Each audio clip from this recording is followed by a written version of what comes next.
Hello everyone, welcome back to Omegon 2 Electric Boogaloo. Today I want to talk about Greta Thunberg, because doing it on the main channel invariably ends up with people telling me that I'm not allowed to criticize Greta Thunberg. I'm going to do it here. If you don't like it, you've subscribed again to the wrong channel. And when I in a video lay into Andrew Tate and Greta Thunberg, and you hyper-focus on the fact I called her androgynous and not the fact I called him many other things, it tells me where your priorities really are as opposed to giving the full subject your undivided attention. Again, if you don't like that, bye. Recently, Greta Thunberg made her way to Germany. The reason why is to protest. No doubt she hitchhiked her way perfectly on every single Tesla that could be found in Europe, so that this protest could go seamlessly with her presence, because she's not a hypocrite, nor her family or anyone that's worked with her ever. It's not like the team that she sailed across the Atlantic Ocean with to attend some blah blah thing, flew back home. No hypocrisy, folks. There is no hypocrisy. An interesting statistic that you might enjoy would be who are the world's biggest polluters.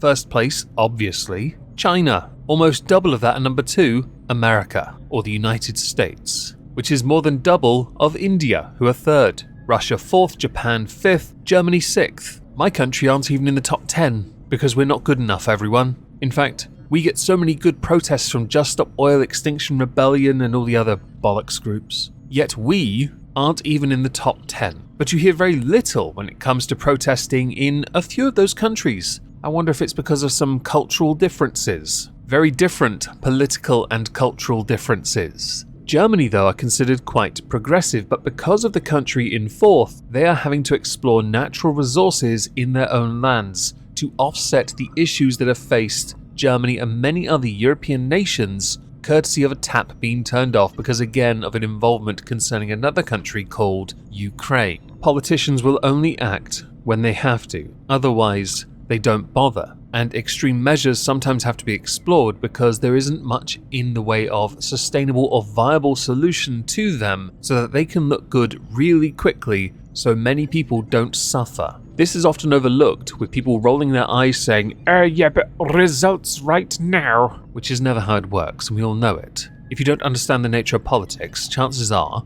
you're an idiot. In the case of Germany, they're having to explore coal and expanding coal mines to try and offset their energy deficiencies. This is vitally important to keeping the country moving. However, coal is not the best of energy sources to look at, certainly when you are in number 6 when it comes to millions of tons of CO2 produced a year. Now in the UK we are reopening a mine, and in doing so, or is it opening a new one? Doesn't matter what we're doing, we're opening one, and it's supposedly one of the most energy efficient coal mines ever. How they do that, I don't know, but it is still not great for the environment. We can all agree on that. It's not great. But as an alternative, there is a purpose. In my country, in the context the government have argued, it doesn't really roll very well. It doesn't work. People don't agree with it because the steel industry have even said, we're not using this. So why are you lumping us in with that? In the case of Germany, they don't have too many options. Offshore wind isn't too much of an option because they've got Denmark above them. There isn't much space for them to work with, and I don't know what the wind situation is like there anyway. So the idea of exploring a coal mine makes some sense, especially as the option of gas isn't as available because of the issues concerning Russia and Europe's involvement in assisting Ukraine. So Greta Thunberg attends a protest that would otherwise level an entire village to make way for this mine. Relocation of one's citizens isn't totally unfamiliar territory for Germany. It's been happening when they welcomed millions of migrants into their country. Their own people were moved out of flats and homes so that certain communities could create their own little community without any of those filthy Germans there. Because that's integration, everyone, which the rest of the world know as segregation. So on the 17th of January, yes, I'm late to this one, Greta Thunberg was detained by the police. She was taking part in the protests against the demolition of a village, can't pronounce the name, not even going to bother trying, which was due to be cleared to make way for the expansion of a nearby coal mine. This is the second time that Greta Thunberg has been moved on by police in the village within the space of a week. The local police force said that Greta was part of a group of protesters that stormed towards the edge of the open cast mine, described by officers as steep and extremely dangerous. An open cast mine essentially looks like a bloody quarry, as opposed to the old-fashioned way of doing a mine, which is tunneling underground, which, I'll be honest,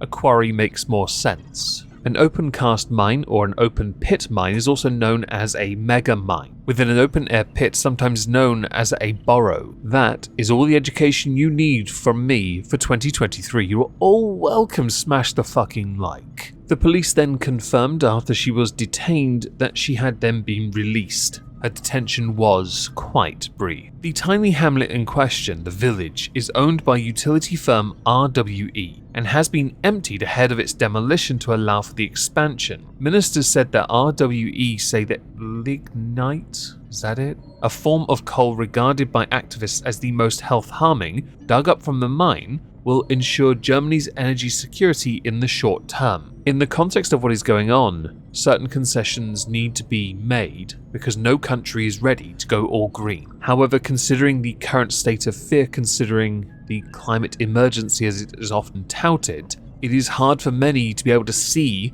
that this is required if there are no other viable options beyond turning off people's electricity at certain periods of the day. The government itself, which is a three-way coalition, including the country's Green Party, has had to adapt its attitude to the use of coal after Russia's invasion of Ukraine, which means, I was right, they don't have many options. They don't have any natural gas. Solar isn't going to float or cover the country. Cold fusion is very early. Nuclear, I'm not entirely sure if it's something they have explored or are willing to explore to the extent they would require it. So what options are there left, beyond rubbing your hands together or having many hamsters on many wheels? There are two aspects of this entire protest that I found fascinating. First was the coverage of it. For example, Greta Thunberg gives a masterclass in the art of protest. Scrolls down to Thursday. Greta Thunberg carried off feet first by German police in the abandoned village of blah blah this week. Demonstrated the deadweight method of protest, lately gone out of fashion thanks to members of Extinction Rebellion clogging up major roads at rush hour. How dare they ruin such an artful protest? Thunberg, a keener politician than this, joined thousands of other campaigners protesting against the expansion of a coal mine in a way that posed no inconvenience to others, while providing instant visuals that flew around the world. The three officers carting it off knew their role too and stuck to it.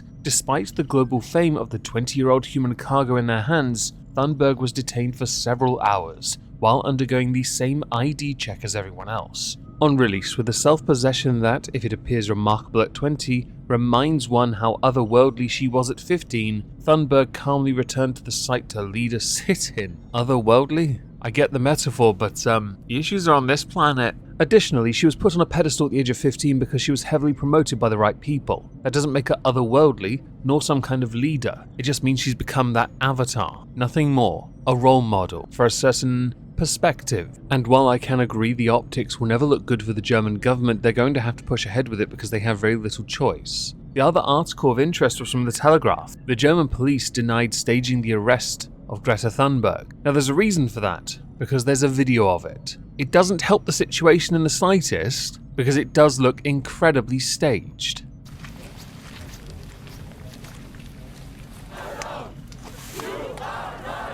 That's one angle that looks a bit sus, and is why many ran with it as being staged. Here's the second angle.